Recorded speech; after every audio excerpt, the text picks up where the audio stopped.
This week, I traveled to Chicago to deliver my final farewell address to the nation, following in the tradition of presidents before me. It was an opportunity to say thank you.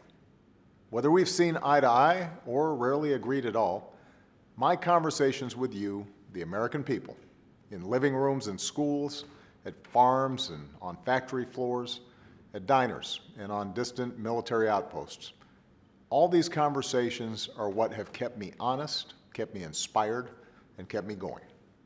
Every day, I learned from you. You made me a better president, and you made me a better man. Over the course of these 8 years, I've seen the goodness, the resilience, and the hope of the American people. I've seen neighbors looking out for each other as we rescued our economy from the worst crisis of our lifetimes. I've hugged cancer survivors who finally know the security of affordable health care. I've seen communities like Joplin rebuild from disaster, and cities like Boston show the world that no terrorist will ever break the American spirit. I've seen the hopeful faces of young graduates and our newest military officers. I've mourned with grieving families searching for answers, and I found grace in a Charleston church. I've seen our scientists help a paralyzed man regain his sense of touch, and our wounded warriors walk again. I've seen our doctors and volunteers rebuild after earthquakes and stop pandemics in their tracks. I've learned from students who are building robots and curing diseases, and who will change the world in ways we can't even imagine.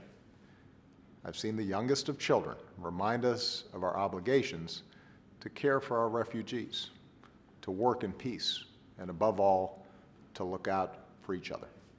That's what's possible when we come together in the slow, hard, sometimes frustrating, but always vital work of self-government. But we can't take our democracy for granted. All of us, regardless of party, should throw ourselves into the work of citizenship. Not just when there's an election, not just when our own narrow interest is at stake, but over the full span of a lifetime.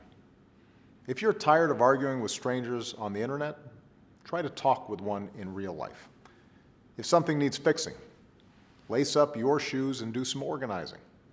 If you're disappointed by your elected officials, then grab a clipboard, get some signatures, and run for office yourself.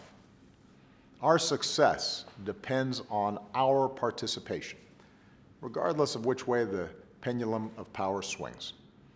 It falls on each of us to be guardians of our democracy, to embrace the joyous task we've been given to continually try to improve this great nation of ours. Because for all our outward differences, we all share the same proud title, citizen. It has been the honor of my life to serve you as president. 8 years later, I am even more optimistic about our country's promise, and I look forward to working along your side as a citizen for all my days that remain. Thanks, everybody. God bless you, and God bless the United States of America.